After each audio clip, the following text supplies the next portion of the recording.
right here on the dock, with Pastor Troy and gang every Tuesday and Thursday, all about shows that are going to lift your, well, they're going to elevate you. I don't know about today's, if it's going to, well, today we're going to help you lift yourself because we're going to get you involved.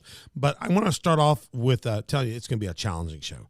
Go back and watch part 1 and part 2 of this, but on the dock.org, you can find your way there and figure out how to do that every Tuesday and Thursday. All about conversations that get you off the dock and out into the field with us. In this case, into the deep. Come join us. We've got some deep water for you. We're going to invite you to come and join us. It's great. We'll tell you all about it. Beth, we got to remember to tell them about, your first trip was still in, I want to get Beth back there because all she knows is hot, bumpy, and long, and dusty. I keep telling her today, we stay in places that are nice with good stuff, and it's going to be okay. I don't mind bumpy, long, and dusty, and I didn't even mind riding in the cars because most of the cars are air conditioned. Yes. It's just no place else is. Nope. It's different today, though. It's different today. So we're going to get you there. There is now because we take good care of you. So come go with us. YouTube, Spotify, iTunes. Check all this out. We're going to get Mother Beth out there. She's raised a bunch of kids in between my first trip and now. And, we're going to get her back out there. Google Play, Facebook, Roku, Rumble, Sermonet, or other channels. Grandkids stuff. Yes, you got grandkids, yes. Facebook, Instagram, Twitter, Telegram, get her. See if you want to take your side or her side. Do it right there. And let's have this family fight right on the social media. All right. No, we'd love to hear from you. That Your makes question. Lots of money for people. But it does. It does. They do it all the time. Maybe we should start doing that. What's a family that Meghan Markle and she's married to? Oh, Prince Harry. Prince Harry. They always say they're separating, and then everybody goes, you get this clickbait about this or this or that. And they put stuff out. I think they're fighting. There may be. And they just want you to click their Facebook. Why does somebody want you to click their Facebook or their Instagram? People want to know. But if you get so many clicks, then you're considered a, what do they call that thing? You're a influencer. And then, I don't even know what that means. So, look, you know what? She was a pretty good actress. We're watching a show that she was Suits. And she was actually a pretty good actress. Yeah. And I enjoyed watching her. She has a cute little nose. That's right. Look here. I want to be an influencer. So if you hit subscribe, like, notify, hit comments, I can be an influencer. I don't know what it's like. I don't do care that. about, share our show with somebody else. No. Yes. Share our show so people can find out what's going on the dock because we got great message for you today. A lot of great shows for you to watch. And then we'd love to have you influence us. Be a Patreon partner or sponsor. Go to Patreon. Download that app. Find On the Dock with Pastor Troy. 4 levels you can partner with us. That's how you can be a part of the team and help us enhance what we're doing and support what we're doing. We're a non-for-profit ministry. We'd love to have you help us. And we have 3 levels that we can partner with you. If you're a business, a church, or a Christian organization, we can do shows spotlighting what you're doing, and we can actually help you with some content and stuff for yours as well. Reach out to us. 4 levels of partnership, 3 levels of sponsorship. Check it out at Patreon. Go to slnt.com. It's our first affiliate in season 3. We are actually affiliate partners with this group. They do Fair Day bags. Reclaim your right to disconnect. They've got these great products up here, lots of other things. Go to www.slnt.com/discount/OTD. Check out all the various products. slnt.com is the website. If you can't remember all that stuff I gave you in the lower right, just make sure you check out with OTD. You'll get some major discounts and some good deals on shipping. And we'd love to have you as a part of that. We'll have more affiliate partners coming up in the near future. Just check that out. Go to our page at onthedock.org. You can find all these links to all those sites where you can watch us that I mentioned are there. Links to Patreon are there. Links to our affiliates are there.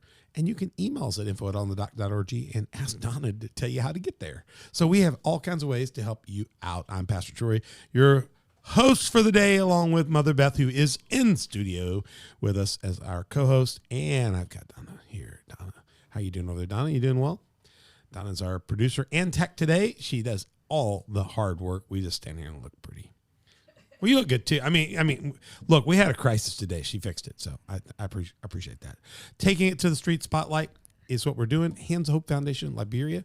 It's a NGO that's connected to the Hands of Hope Foundation USA. And we're doing our special guest, Reverend Paye Mondolo, HOH Liberia National Director, Liberia, West Africa, pastor in Liberia.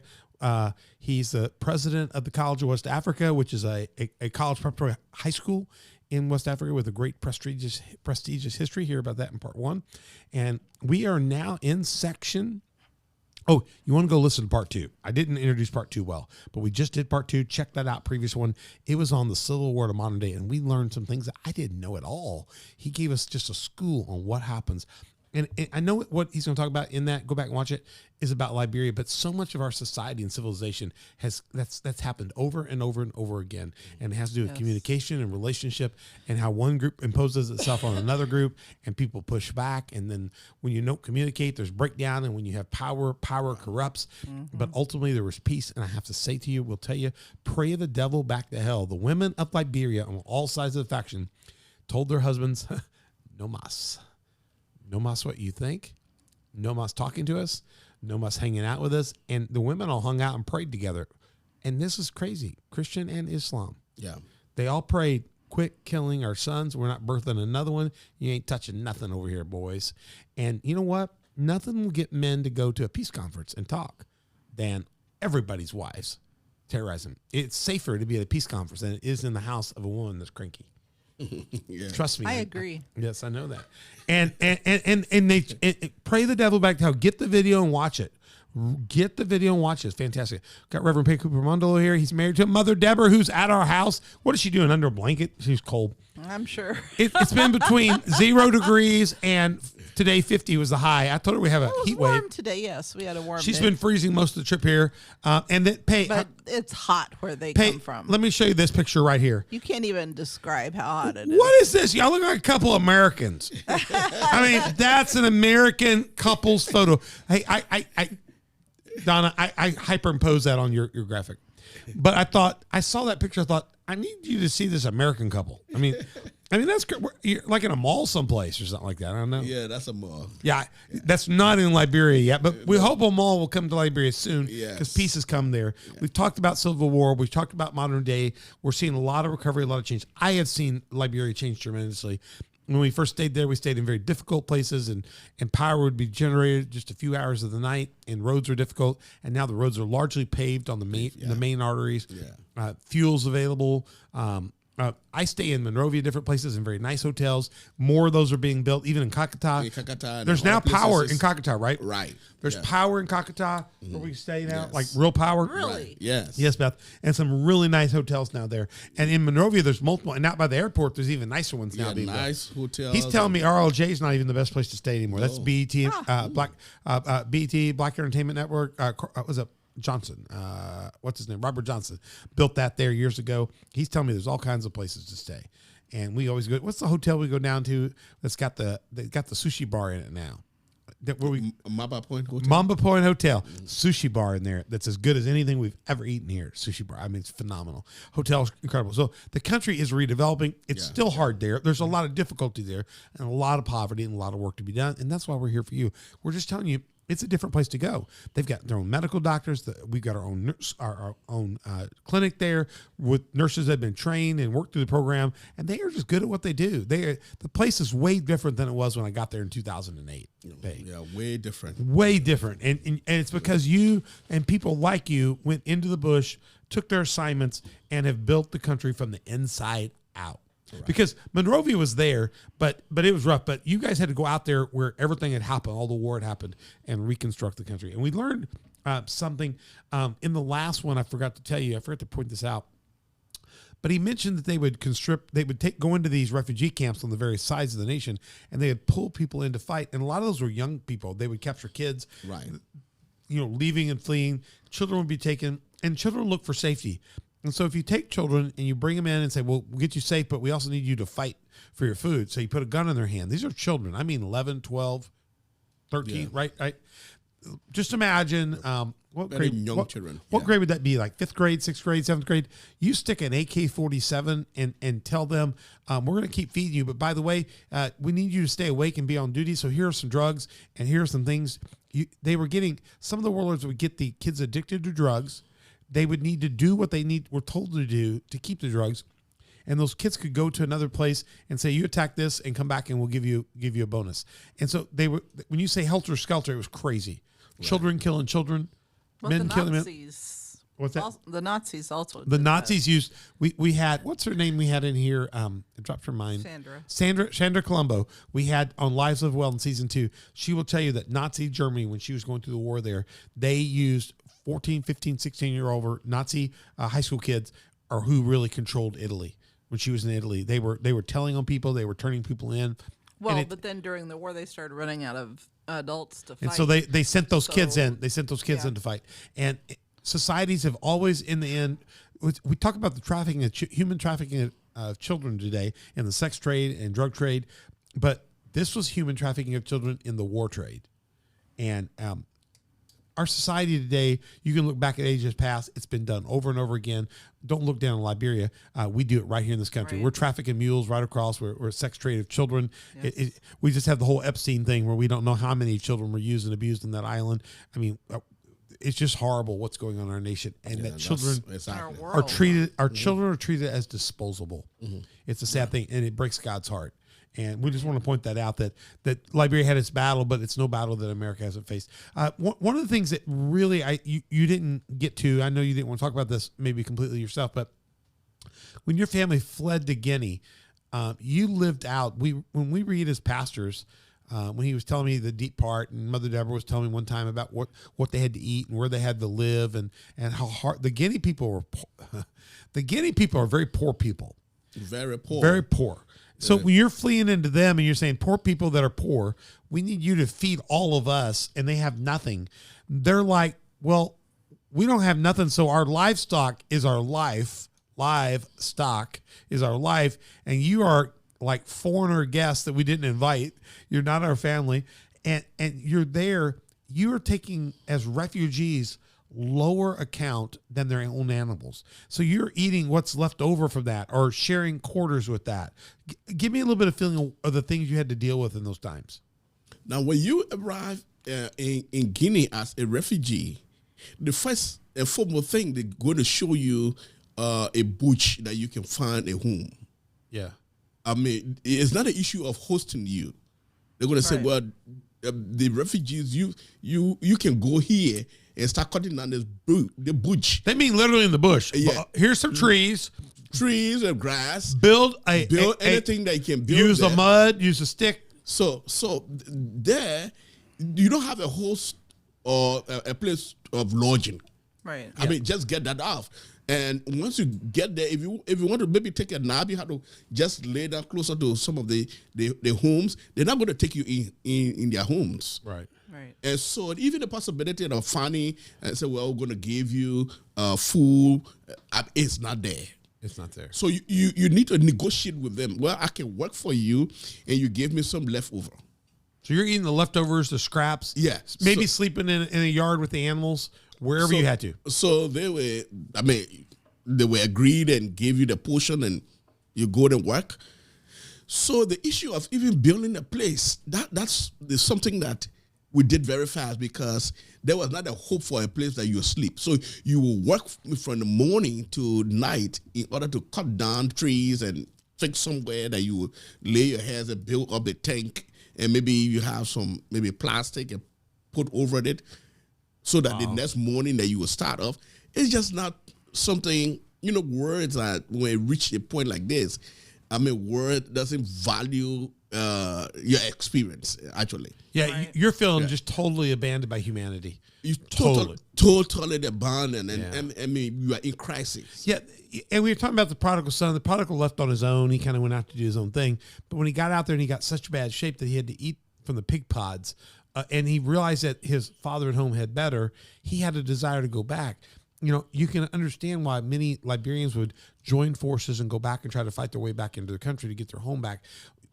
We read that story about him dreaming of going back to normalcy instead of eating the pig pods, and we think of that as a Bible story. But people have survived doing all kinds of things. Because you also have to take into consideration that Guinea, they don't have a schedule like they feed their animals. No, the animal goes out and find food for themselves. Yeah.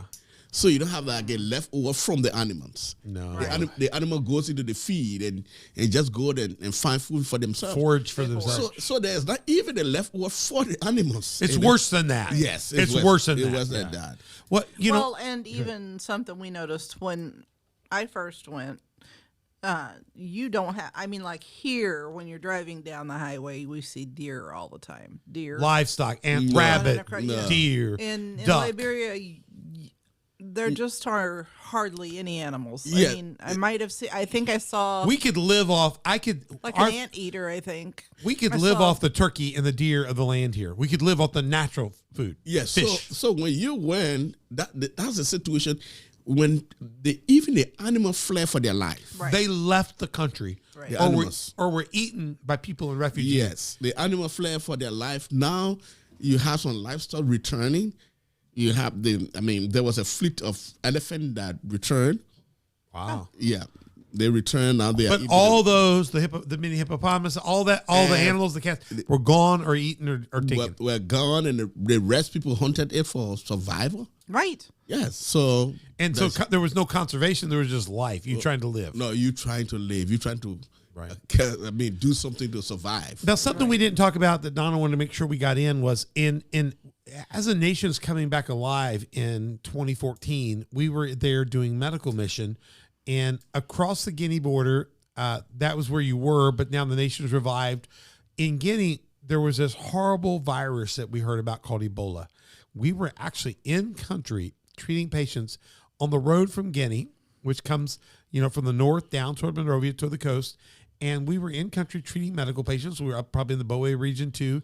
And we heard about this virus, deadly, but there are just a few cases.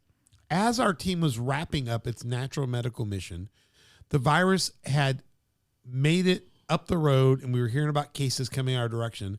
And our team was flying out of the country when the first case hit Monrovia. And I had just departed. The team had just gotten ready to depart. And the reason I have this picture here, right here, not this picture here with the president, Ellen Johnson Sirleaf, Ma Sirleaf, is because Ebola was hitting. She had heard what we had done. Reverend Mondolo, that's Bishop Enos in the back. That's one of her assistants in the front. And Miss Enos, she had heard because she is in your church, part of the church there, what we're doing, and heard the work we're doing, and took a meeting with us to ask us, could we help with this new virus and disease that was coming?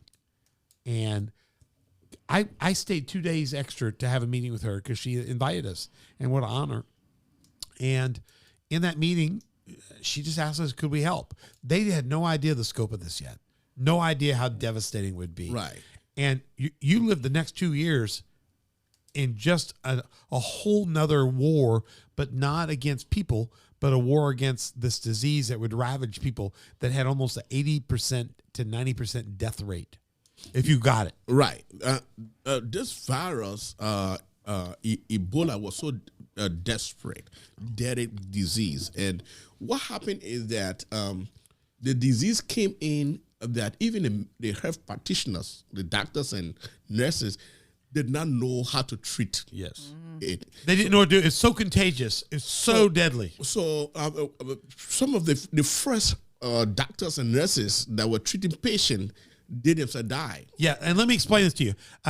Ebola is hemorrhagic fever.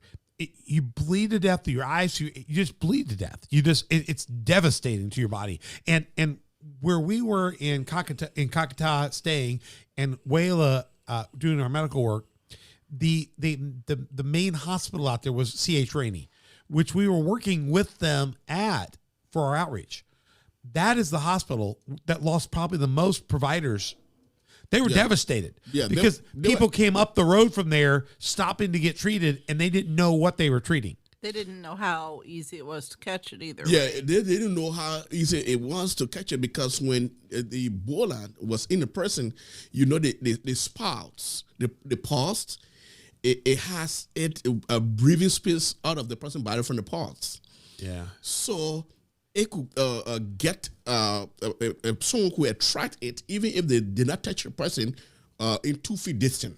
Just the sweat or the spray or saliva. Even if the person did not talk. But let me explain Even it. if they didn't It was talk, it even could, if you didn't it could touch. jump. Yeah, it can jump. Now, what people don't understand is it's hot there. It's rainy season. April wasn't, but it's hot. Everybody's sweating. You sweat, your sweat sweats. Your sweat that sweats. Your sweat. You're wet. You get in a car with people. You're sweating against them. You're crammed in a car. They're crammed in a bus. You're on a motorcycle for 3 hours with your arm around somebody someone, sweating. right. And in the perspiration could be Ebola. Yeah, In the breast milk could be Ebola. Ebola. If you're eating together, You could get Ebola. yes. And then in Liberia, we are used to the communion life. So everybody shares everything. Everybody share together. Everybody touches hands and shake hands. Part of our tradition is by shaking hands. And sanitation is limited because fresh water has got to be carried. Yeah. It's not a faucet. No. It's carried. It's carried. And so what a perfect place. The heat, incubator, you have coming up the road, and it hits that hospital, and they don't have the PPE, they don't have the stuff for it, and it devastated your whole nation. Devastated. Now, because the doctors and nurses are dying, so the rest of the hospitals are closed down. Rainy Hospital have one of the highest death rate because all of the nurses, except for very few that survive, all of the nurses are down. Yeah. And the doctors, they have 3 doctors in, and 2 of the doctors down. So Wow. they have to transport the doctors to Monrovia to EAWA. Now, EAWA is full. They have to use a fee to put in tanks. So all of the bags are filled with patient. So when the ambulance come in with patient, you have to wait for someone to die so the next person would leave the ambulance to go on the bed. Now, as a pastor leading a district, you now become part of the caregiving network. We have a clinic, we have a hospital, we have scholars. We just left from doing an outreach. It hadn't hit us yet. The church is the community, so you're going into action to educate, to help support people. So now the issue of education is on the radio to let people know that this disease, no treatment yet. They get a little bit of no treatment yet, and is a no vaccine, no communicable disease, and it can be transferred from one person to another. 80 to 90% fatal. And this is the means of transmission. And those who caught the virus, you have there's 90 to 95% possibility of death. Let me just explain. COVID comparatively, and many friends, we have people that died. COVID is about 1 or 2% death rate. This is 90% or higher death rate. It makes it look like and COVID affected the elderly, the respiratory impaired, and people with immune compromised systems. This affected anybody. Yeah, anybody. Right. And then because our health system was already broken, and they're just trying to build up when the virus. And that's why we're there doing medical surgery, because there's not surgeons, there's not a strong medical community yet. Right. Or supplies. Right. So, and then you really don't have enough supply of PPE and the rest of it. So we have to go in the field to allow people to know that you need to keep washing your hands as possible as you can do it. And then you need to avoid people. There are villages that Ebola wiped off everybody from that time. Everybody in the village. Everyone. So, well, then didn't people get panicked because they didn't know who to believe? No, because what was happening is that people, they're going to tell you, well, people who are sick, you need to be about. And then the issue of disbelief. Right. Well, this cannot be, there can be any treatment, any virus that will come and just kill everybody. Somebody may possibly well, something may happen. Right. This is just not possible. Because you see the entire village sick. yeah. Right. And so they say, well, they are thinking, and someone personally well. So the next village not believing what have happened to this village. So they will leave from that village to come to sympathize with this village of what have happened because someone have pressing the water well. So then they take also the virus With them and carry it to and the actually next poison the community. right. So then the person in that community, then you see from town to town, the rest of the other people just die. And what people don't realize is it was so deadly that even a dead body, you could take a family person home in days. They could bury a body and the body could still have the virus on it. It was very aggressive. Right. And what's amazing about it is it spread like wildfire. And in Paye's district, they were using churches as morgues. And one of the reasons in our tradition, when a person died, in order to honor the person's body, family member have to bathe the body. And so when the person died from Ebola, and the family come to bathe the body, all those who are participating into the burial and the bathing of the body will get contaminated. Oh my gosh! Right. Yeah. And they'll take it to the various homes. I mean, you just had a crazy situation. It was devastating. Yeah. Hands of Hope was fabulous. Despite this disease, Paye had, because it's 2014 or not in 2008, he'd reorganized. He's got his churches. He's got his network. We've got scholars. We got a school. We got a clinic. The clinic was, we brought the scholars that wanted to be safe into the compound, provided them protection. He used students to help educate the community, train them on PPE. They helped train others on PPE. How many of our scholars died from, our Hope scholars died from Ebola? Okay, because that, what's the girl name? She was the first to die. So 3 of our scholars died, but the one was at the university, Right. who died, came to visit and went to a funeral service, participated, and she got sick and died. She brought the virus in their home, and, and then her father and mother died also after she died. Wow. You can't even imagine this. Yes, I just forget her. But of the students that you brought into the compound, they so- were protected. So I have to bring in a lot of the students, and then there are some villages I go in and see some of the pastors dying, and say the only thing I want you to do, can you take care of my child? And so you're taking the children in. So I have to take the children home. So the compound got packed.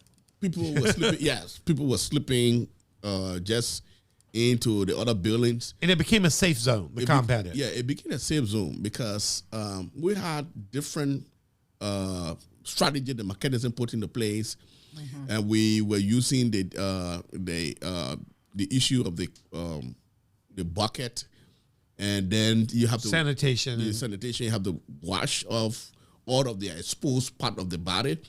And if you went to a place that you are not sure about, you have to just stay outside and In isolation. in isolation, go to the bathroom, change that particular clothes, and make sure that clothes goes somewhere to be washed properly before you use it the next time. So in the middle of all this, Hands of Hope is asked by Ellen Johnson Sirleaf, the president, to help. Paye and I coordinate across seas, and over the next, Donna was a part of this. Yes. Donna's our logistics coordinator for Hands of Hope. So in addition to being a producer here, when we send stuff overseas, she handles all that. We figured out somehow with partnerships around here, we sent at least 5 shipping containers, at least maybe 6 shipping containers of food and supplies and resources and PPEs. And over the course of that time, we were able to facilitate through Paye a lot of resources they needed to help sustain life and to give resources. Yes. And even our vehicle that was over there was used to haul the dead. As an ambulance. He told me that after I rode into it when I went back on the next trip. After he said, we even hauled dead people. I said, we did? He said, we have cleaned this thoroughly. It's okay. I'm like, are you sure? Don't reach under here. You know, it's amazing what you did during that time, and life prevailed because there was something there to build it around. Right. Amen? And I mean, it was a challenging situation, but to God be the glory. Yes. We're able to turn it around. We had to turn it around because, I mean, it was one thing that the entire nation have to unite on. Yes. That we have to Just fight against it. Hey, I want to do this real quick. I've got some pictures I want to show in a second. Let me just show these first. When I first met Paye, we were overdoing planting those first churches we talked about in program 1. That's him talking to people led to Christ through the crusade. And we're going to see them baptized. We're going to be a part of their baptism. This is the people that were part of some of the first crusades being baptized. And this could be any of the ones we did over the years. I think this is, I don't know, St. Thomas or number 7. And then his deaconess is out in the water getting ready for the baptism. And in this village we're in today, this is one of the village chiefs, right? Yes. This is one of the village chiefs that we led to Christ. And as the chief goes, so does the village. And this is us bringing him to be baptized and me praying for him when he came out. And that just changes everything in the community. In your community, when a tribal chief, a village elder comes to Christ, people take note of what's happening. Right. And out of that comes the birth of churches. Is this Freeman Reserve? I think maybe. I'm not sure. Freeman Reserve. Freeman Yes. Reserve. Yeah. And Peter Harris is one of our number one pastors. He's at St. Thomas now, was at Salalah, and he is just finished this year his seminary education and is one of the top leaders working with Paye and leading our churches of the connection to Hands of Hope and Community Faith Church. We have multiple churches that we started there, and he is just like a spiritual center there. Wouldn't you agree? Amen. I showed you pictures of the outreaches. Early on, we just had mass crowds come, and we sorted it out. We changed that. Now we got smarter. We have our nurses and doctors and teams there. They start pre-screening in the villages and the places we want to serve, and months in advance, they're figuring out who is the most critically needed care, and they know who we're bringing, what kind of doctors, surgeons, nurses, dentists, family physicians, ENT, OBGYN, we're bringing an eye surgeon or whatever, and we give them a clue about how many cases we think we can accomplish in that time. And they basically pre-screen and queue up what we can have so we don't have to turn away people we can't help. So we're able to send resources. Donna musters up resources, gets them loaded up for us to carry in. Some we send in advance. And we go in and we take medical teams that look like this. This is just one of many of our medical teams that have gone in over the years. And we'll go in and work their little brains out for a week. And we also give them these shirts too, so they look like normal people too. And these medical teams aren't just there looking at sore throats and no, these are surgeons and eye doctors and they're dentists. They're cutting eyes. I mean, Dr. Umana on the right there, he's doing cataracts. He's doing retina transplants. I mean, there's some amazing. The guy back in the hat, he's a lab guy from lab work, and they're doing lab. And he's developed lab technicians and trained technicians, right. And they've now gone to schools. And Dr. Parks in the back right with his mask down, and Lance in the back, and other nurses there. Darla in the middle there, she's a physical therapist, so she's helping people post-op get up and walk. And Steve McEwen is my brother-in-law. He's a pastor, retired now, but he's like MacGyver. He makes everything run, engines and things. It takes everybody. We went up to Bowie, your hometown. This is your village. Yes. And Steve and their church, right there, Pastor Burchell, Lori, they have Jamie. They have adopted the Bowie School, which is your hometown school. Yes. So that's where you grew up. Yeah. So they painted the school, put a new roof on it. I love that picture. That's great. Yeah, and on the next trip that we're going on in 24, me and Steve are going to prepare a plan to build on addition to their high school. So that's his hometown village, which is 2 hours off the road. I mean, it's in the middle of nowhere. It's up on the Guinea border. Yeah. And then look, there was no school when we started, but look at it now. This is John Wesley School today. Yeah. Just a picture of the school there. This is Paye's father's village. Garmu, is this right? Yeah, Gamu. Yeah. Garmu. This is your father's village. Bowie is your mother's village, right? Yes. Okay. So mother goes to father's village, and that yeah. You walk. It's a little bit of distance, but they're in the same region, right? That's his school up there. We've done a little bit of work with them as well. And Paye's highly involved with bringing help to his nation. While he's even been here, he and his family that are in the United States are working to resource the Bowie village back at home. Is that true? Right. And you're always, one of the things you do I love is, if you like, you're very educated now, you're really developed. You got brothers and nephews that have. I met one of your nephews. I found out that there's a lot of Payes. There's 50 Payes in the village. Yes. I met the other Paye. There's 50 Payes in his village. He said there's hundreds of Payes over the year. Yes. The Paye is the third son. Right. Yeah. So I found out that's their tradition, their village, and I found out that these sons that are here and the daughters that are here, they're working together to try to lift up the society there. Sending back resources, sponsoring school, and helping. And when they come here, they're helping them get started and get going. I love how your village is extended now around the globe. And I love how you can communicate that. Pastor Steve McEwen there, working with pastors there, Roger there at the school. I showed you in one of them, the hospital we built, the surgical center we built on back of the Wayla Medical Clinic, the modern ORs that we have, modern for their time, but very good. Eye surgery we're doing there.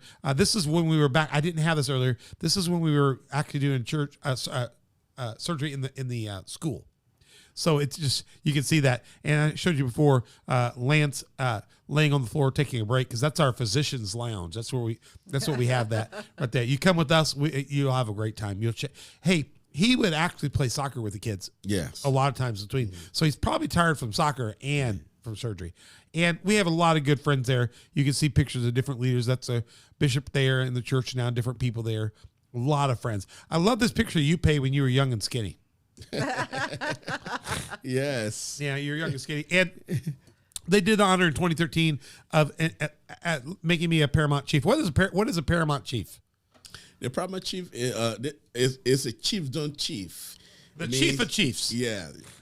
In the paramount, you have several other chiefs, and the paramount chief is a chief of chiefs that controls that particular territory of the area. So when I go there, I have to go to that area and report to the chiefs what the chief of hope is doing here. Yeah. And I was there a few years ago, and we had to get someplace really fast, and we passed through the superintendent's area, but we didn't stop to greet the chiefs. Yes. And they heard I was in Wayla, and then I got a scolding for the chiefs that you didn't even stop by to tell us you were here, nor give us a report. Yeah. And so, as a young chief, that's a paramount chief that's messed up, you will need to buy a goat and have a supper for us. You're right. Right. Yes. So I had to have a repentant goat supper with the paramount chief. So the chiefs, yeah. So now we make sure we always stop and still bring a goat. Yeah, still bring a goat. Well, someday we'll tell a story about our going to the meat store. Remember when we took Nancy the nurse to go get meat, and Paye pulls over in the middle of the bush. We're just in the middle of the bush, and I've got the video of this. I have the video of this. So Paye disappears out of the car, and he's just off into the green deep bush, and she says, "I hear Nancy saying this is a strange place to have a store." I said, Yeah, but you know how it is here. They just have stuff in the bush. A few minutes later, Paye comes back, opens up the back of the trunk. It's a Suburban, slams it down, throws a big bag in, and it's nothing. And he jumps in the car, and Nancy says, "Well, I didn't see where you went. Where'd you go? You got back? Did you get the goat?" He said, "Yeah, you got the goat." And then you hear in the back, I've got the video. Nancy's in the back seat. The goat's right behind her. She whips around. Yes. That's the meat store. He says, "Well, what did you expect? We don't have refrigeration and stuff. We want to get it when it's fresh." And so he had got a meat. The goat was tied up. And so, yeah. Nancy, she laughed so hard. It hurt us all. She laughed. Yeah. And then I explained to her that I talk goat. I can speak to West African goats. And I said, "Nancy, speak to Nancy." And the goat started talking to her. I don't know. And then you remember the one time that we got the nice goat, your mother, Deborah, your wife put it out in front of the house, and then the nurses came in and they started playing with the goat, and then they named it. Yes. Yeah. And then we could not eat it. It was a tough trip. So we've learned since then to make sure that the meat market is tied out back where the Americans cannot see it. So, right? Yeah, to keep that going, right? Yeah, keep going. So we have had some incredible trips and stuff. I'm not going to wrap up just yet. I'm going to because they always love to use it as a pet. You know? Yes. but we've been talking for 3 episodes. We're going to tell you in a minute how you can get involved. And Paye, you're just an incredible leader. His best quote, I tell people always, there's 3 top leadership quotes. I have to say your new one this Sunday, your rule of hard knocks. Paye helped me preach this week in church. It would be the 21st, January 21st. Go check it out. We co-tac teamed on the rules of hard knocks. I'll try to make sure I quote you when I get to that in our On the Docs. But the one I love is John Maxwell's The Law of the Lid. You can't, you want to lift the lid of the leader. You want to lift the organization, lift the lid of the leader. Grow yourself. And you've grown yourself into a great leader. And with that, your people have been lifted up from Bowie to Wayla to Monrovia, your whole nation. That's the law of the lid, John Maxwell. But also, my friend Shane Bishop, my spiritual brother in the Lord, big brother, he says, spiritual problems require spiritual solutions. And you cannot solve those any other way. And I've really learned that there are just some things you can solve by politics and social work, but sometimes you just got to have the hand of God, and you got to pray for the movement of God. And you have done spiritual solutions to spiritual problems, and through that your ministry's budded, and God's brought the rest. But one of Paye's favorite things is he says a lazy pastor is an enemy of the vision. Yeah. A lazy layperson is an enemy of the vision, because God has a task for us, and you need to go be a part of that. And if you're lazy, you're fighting God, because he has a commission for you, and you just need to get a vision for that. So I want to show you real quick a video from my 2018 trip. I was in MedSurge 2018. I put the information down at the bottom right, hohfoundation.org. I want you to watch this video real quick. It's about a minute and about 2 minutes long, and it's 2018. My first trip there was 2008. We met in 2007. So this is 10 years later. And this was a rubber tree farm. This is a tree farm. Just lots of trees. And I want you to get a feel. This is 18. It's better, even better today, because we're in 2023. But I want you to get a feel for what it looks like today. And just imagine this in multiple other places, that the reach of Hands of Hope through the Liberia National Director is done. And this has been replicated in many places, in many churches, with wells and leadership and effective pastoring and education. We're bringing hope a lot of places. This is not its own village. It's a whole nother success story.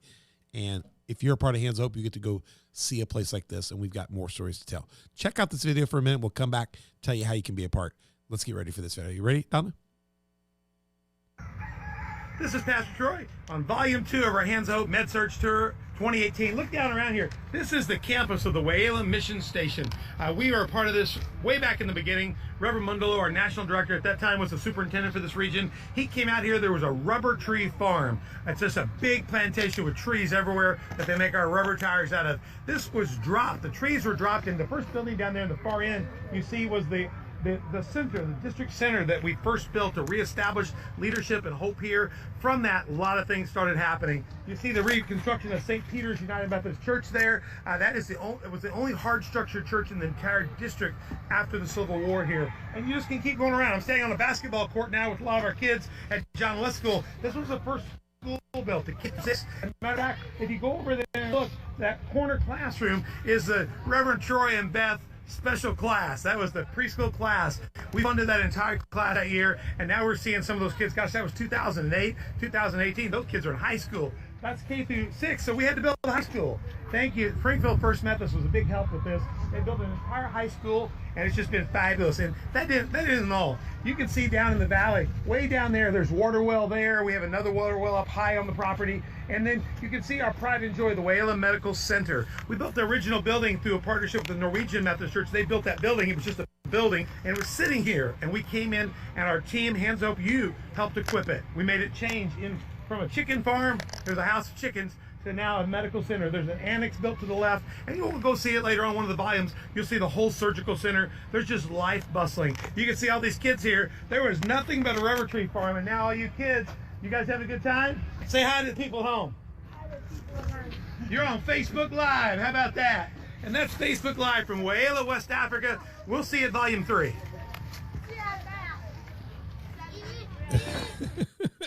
You got to go check that out. When I did that year, you can go to Hands of Hope Foundation Facebook. And what I did was, if you go look at it and go, you got to scroll back. But I did like 20 volume episodes. I did a little 2 to 5 minute piece at every location of what we were doing on the outreach. So you'll be able to see me interview surgeons, eye surgeons. If you think you could go back and dig in and look at those alerts, because you can go watch our old videos, but this is a little more modern. And to be honest with you, this is a good facility, but we're now working with Healthy Women, Healthy Liberia at Dr. Henna's facility, and it's even more state of the art than ours. And we're helping her equip a new surgery, working with Benson Hospital, JFK Hospital. I wanted to mention this. We will get him back here, but we hosted Dr. Jerry Brown. Dr. Jerry Brown was a guest in our place here, and Dr. Parks, and a guest of our region. And he was the Time Magazine Man of the Year because he was the doctor that came up with the best treatment for Ebola. Yep. And he was here visiting, and he came because he had seen what we were working. And when we met him in Liberia, my daughter was with us, Heather, who's a ICU nurse at the time, and said we could really help these folks. And she was telling them what we had access to, and they were showing us that they were redoing 12 ORs with a grant, I think it's from Phillips Petroleum or one of the oil companies. They were doing the facility, but they didn't, like the Norwegians, they weren't doing the equipment. They were just building the ORs. And I said, well, we got people that we partner with that will help us, our hospital partners, our medical partners, our different organizations. I think we could get you the equipment. Mm-hmm. And we proceeded to help them ship out the equipment that would re-equip those ORs. And then on the last trip, we were working with the medical team as guest hosts. We were helping another team facilitate. The trip kind of started to fall apart, and we jumped in with them, helped them out. And it was Dr. Coleman, the chief of surgery from that hospital that works with Dr. Brown, that ended up saving the team that we were working with, because he connected the work Hands Hope's done in his ORs and our credibility from the past. And we ended up having one of the most powerful outreaches I've ever seen last November, a year ago, with a team that's not even based out of Hands Hope. And so now we're going to hopefully work with them and others, and we've built a larger contingency. And Dr. Ketty, who is at least from now, is the what do you call it, the chief medical officer of the country, and Dr. Coleman, who runs the medical school and part of the Liberia Medical Council. They have all invited us back. So we want to tell you, first of all, Hands Hope is going back. We're making plans for March of 2025. You can get the details. Go to hohfoundation.org. Find out how to contact us there. There's links there. My email is there. You can find me as an email link on there as well. We'd love to tell you how to be a part. You do not have to be medical to go. You just have to be willing to go. And we'll tell you how you get what the cost is, how to raise the money. We'll give you some suggestions. And then the sooner you get a hold of us, the sooner you can get your deposit in and you can start making payments, or you can look for sponsors. We have people, the lady up in the right corner with the kids runner is Valerie Fry. She runs our children's education program. And she's been part of a lot of our Hope Scholars. That program is almost completely completed, because we've educated those kids in that lower class all the way through. And she has raised money, literally $5 to $25 per person, doing fundraisers for her. And she has not missed a trip. And if she can do that, you can do that. You can cast a vision for doing real work with real people. And there are people around you that help send you to go. You just got to be willing to go. What was that word you gave in church Sunday about your vision and the feet? And you gave your rule of hard knocks? What was that? What was the rule you gave Sunday? Yeah, about your feet now go where? I'm trying to think of what that was out of the proverb. If today's decision is a tomorrow reality. There you go. You decide right now that you want to go, and you can get there. Yeah. And Valerie does that every year. A lot of people do that. They just decide. So get online, find the app. If that trip's gone and you listen to this way years later, we're still doing something else. Whether we're doing the Liberia trip next, or we're going to Thailand, or some other place the Lord is sending us. Hands Hope Foundation is about taking hands and going out and offering people hope. We'll be going someplace. We'd love to have you help us out. If you can't go, you might have a vehicle or something you want to donate, 4-wheel drive, whatever. Talk to us. We need that now. So call us and help us with that. You might want to give financially. Go to hohfoundation.org. Hit the donate link, /donate, or hit the link, and you can give that way. And reach out to us and find out how you can go and be a part of one of these missions. That rubber tree plantation can change because you go make a change. And let me tell you about Reverend Mondolo. He will take your talent and he will take your gifts, whether it's a vehicle or whether it's money or you going, and he'll take it and he'll invest it in his people, and you will see a 10, 20, 100-fold return. How many kids are being born in the clinic? Every day. Every day. A clinic that was a chicken farm. Yeah, every day, life is being born there. 2, 3, 4, 2, 3. And if you wouldn't believe how crowded the community is. When you have kids every day, it's a lot. And there's a school there. So life is developing, not just there, but lots of other places we can show you. That's just the one video we have. So we can show you so much more. Go to our Facebook page, Hands of Hope. Check that out. And we'd love to do that. Donna, anything we need to cover that you think we're good? Beth, you got any other questions? No, I think we're good. Paye, it's just been a privilege to have you here on the dock. I hope we can get Jerry Brown back again and do it on the dock with him, because we hosted Jerry and just have some great stuff on Jerry, and we weren't doing it on the dock yet, but we've got through you, through Dr. Jerry Brown at JFK, I guess he'd be your uncle. Is Jerry Kula your uncle? Jerry Kula, yes. Yeah, your uncle, Jerry Kula. We've had Jerry as a host, and he's a part of the seminary there in your country and a great leader. We have just met some incredible people that come from your country. And every time I meet somebody from your village, they're extraordinary. Your village is in the middle of nowhere. Yes. But some important people Come from there. Yeah. And I want to say, no matter where you are, God can make you that important person to go impact someone somewhere else. Oh, Jesus came from nowhere. Jesus came from nowhere, and he changed someplace. And God likes to use those people. what was that quote again? You just said it, about your planning, and it's based on what scripture? Proverbs 29:18. Quote that for us one more time, Pastor. People perish because of the lack of knowledge. People perish. My vision perishes for lack of knowledge. Yes. And so you have to get your feet. Yeah, but they are blessed when they obey the law. Yes. And so what you're saying about that is, if you want to get there, set your feet to go in there. Yes. Yeah. And where you think you'll go, you can get there. Yeah. And you'll be amazed at what God will do to get you there. We'd love to have you on a Hands of Hope trip. On the Dock doesn't cross up a lot with Hands of Hope, although On the Dock wouldn't exist without Hands of Hope and the Community of Faith Church Global family. And we are just partnering with so many churches and organizations to do these trips together. We have churches that are a part of us. We have churches that are friends of ours, and we're always looking for others to partner along with us. We'd love to have you be a part of that. If you're a church pastor out there and you'd like to adopt a church and help us start a new church, get a hold of us. We have you have places where we can plant churches, right? Yes. We just need the vision perishes for my people perish for lack of knowledge. The lack of knowledge may be you getting off the couch and getting ready to go out. We'll give you opportunity to do that. Go check that out. And this has been an extraordinary episode. I really appreciate you, Paye, giving us the time. Donna, thank you so much for coming in the studio tonight to do this. Please tell your lovely, look at this, your American wife, Deborah. We love her. Mother Deborah is taking care of me so many times. And I know Beth and her are very close. And you guys, this is their American look. This is what they look like back at home. I love that.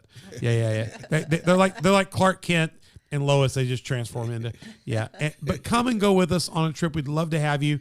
And just remember, you can go with us, hohfoundation.org. Find out more, or go to our Facebook page. Check it out. All right. We're done with Roundtable 3 and how you can get involved. The question is, will you get involved? So we want you to do that now. Go to onthedock.org. Come be a part of us. Find out more about us. Find links to all of our platforms and find links to all of our other information. info@onthedock.org is our email. We would love to hear you. You could just email us and say, I'm interested in going. Can you send me a trip application, or what's next? We'll communicate with you. YouTube, Spotify, iTunes is where you can find us. Also, Google Play, Facebook, Roku, Rumble, and Sermonet. And we would love to hear you on social media, Facebook, Instagram, Twitter, Telegram, and Getter. Tell us about what you'd like to do, or something you heard about this, or just communicate about. We'd love to interact with you. Subscribe, hit like, notify, tell others, bug people about it. If you know somebody would be perfect for going, they never watch the show, you think they need to see this, send them the stuff about it, bug them about it, and it may change their life and change your life. You could be a seed planter too. You never know what might happen. Paye stood up in a church and got me to go to Africa, and a lot of other people have come since. Take a little risk. Share this with somebody. It may change their lives. Hit subscribe, like, notify, tell other people about it. And we'd love to have you as a Patreon partner or sponsor. And you'd like to check out our affiliate page on our website, onthedock.org. You'll find out we are affiliates with slnt.com. Promo code, put it in at the end, OTD, and you get some discounts, big savings, and some special shipping deals. Fair Day bag programs, all kinds of different things to protect your privacy. We'll have an ad at the end of this that you can watch to find out more about this product. You need to get one right now. Not only will it bless you, it blesses our show, and together we'll all be blessed. If you don't have a church home, we'd love to have you at Community Faith Church, 10 o'clock on Wednesdays, 6:30 on 10 o'clock on Sundays, 6:30 on Wednesdays. Well, that's backwards. That's my dyslexia and the time of the evening. 10 o'clock Sundays, Wednesdays, 6:30s. COFTV.com is our website. You can find links to our Wednesday and Sunday services. You can watch our services. Check it out, but don't watch us. Come join us. We'd love to have you. If you don't have a church home in your area and you're in Southern Illinois, drive. It's worth the drive. We'll have fun. I'll take you to lunch. Come tell me. I saw Troy on the dock. He promised me lunch. I'll take you to lunch. Well, Mother Beth, we'll get her to pay the bill because she was late today. All right. No, check us out. We'd love to have you. If you don't have a church home in your area that you can get the Bible preached and you know the Word of God is the Word of God, reach out to us. We have a network everywhere. We'll help you find a church home. If you're in Liberia, we have a guy here that can get you hooked up. Yeah, he knows the churches everywhere in that country. Yeah. Maybe even a few in Getty. You never know. So thank you for joining us today. I'm Pastor Troy with Mother Beth. Paye, it's been good to have you here, my brother. Thank you. He's absolutely like a brother to me. It's an honor to be here with you, and thank you for being on the dock for this special episode of Taking It to the Street Spotlight, the Spotlight on Hands Hope Foundation Liberia. That is our national director. Thank you for having me. Brother, yeah, good to have you here on the show. As we wrap this up, look forward to the new episodes coming up. We've got more Building Stronger Churches Spotlight, more Building Stronger Churches episodes coming, and more Taking It to the Street Spotlights coming up. You don't want to miss the next episode, and go back and catch the other ones and get caught up. We're in season 3. You can binge watch us. You got 100 and, let me say this. This is our 197th original episode, so you can binge watch for a while. We'll see you soon. I'm Pastor Troy. As we get out of here, get ready to go watch this incredible commercial and think about this SLNT product and see if it's right for you. We'll see you soon. There are more than 8 billion phones in the world, a fact that threatens your privacy, security, and health. With Silent Pocket Faraday protection, you can regain control over your mobile devices. We get it. Privacy and security are inconvenient topics, and you may feel like you have nothing to hide, but the fact is that in the modern world, your laptop is never really off. Your phone emits a signal, even in airplane mode. And everything from your passport to your credit cards contains RFID, and all of it contains valuable private information that is easily exploited in the wrong hands. Silent Pocket offers a range of products you already use: wallets, bags, travel gear, laptop sleeves, key cases. But with the added protection of our patented Faraday technology, which turns your devices invisible and safe from the outside world. Many industries, from top business professionals to government officials, require the use of Faraday products for the day-to-day security of them and their staff. They understand that we are constantly at risk and take the necessary steps to prevent future attacks. We offer this elite technology to anyone that values their personal data, and we are proud to offer a premium range that fits seamlessly into your everyday life, providing security without looking like a tinfoil hat. As we learn to live with technology, Silent Pocket stands on the 3 pillars of privacy, security, and health. Our goal is to provide harmony with mobile technology without risking our most valuable information. We hope you'll trust us to help you do the same. There are more than 8 billion phones in the world, a fact that threatens your privacy, security, and health. With Silent Pocket Faraday protection, you can regain control over your mobile devices. We get it. Privacy and security are inconvenient topics, and you may feel like you have nothing to hide, but the fact is that in the modern world, your laptop is never really off. Your phone emits a signal, even in airplane mode. And everything from your passport to your credit cards contains RFID, and all of it contains valuable private information that is easily exploited in the wrong hands. Silent Pocket offers a range of products you already use: wallets, bags, travel gear, laptop sleeves, key cases. But with the added protection of our patented Faraday technology, which turns your devices invisible and safe from the outside world. Many industries, from top business professionals to government officials, require the use of Faraday products for the day-to-day security of them and their staff. They understand that we are constantly at risk and take the necessary steps to prevent future attacks. We offer this elite technology to anyone that values their personal data, and we are proud to offer a premium range that fits seamlessly into your everyday life, providing security without looking like a tinfoil hat. As we learn to live with technology, Silent Pocket stands on the 3 pillars of privacy, security, and health. Our goal is to provide harmony with mobile technology without risking our most valuable information. We hope you'll trust us to help you do the same.